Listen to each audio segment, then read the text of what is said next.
కళ్ళలోకి కన్నీరు రాగానే మాట కొంచెం తడబడుతుండగానే ఏమైంది మామా అంటూ అడిగే గొంతు వీరా.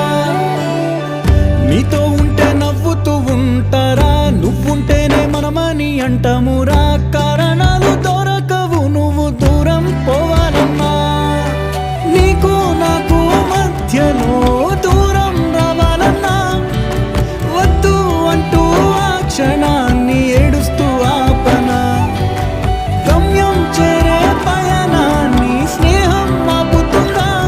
నీ మంచే కోరి పొమ్మనేంత ప్రేమే మాకు లేదా. అల్లుకున్న తీగతో కలుసుకున్న కులం, స్నేహమన్న మాటలో ముచ్చటైన ముకురం. అందమైన జీవితం పంచుకున్న దోస్తులం.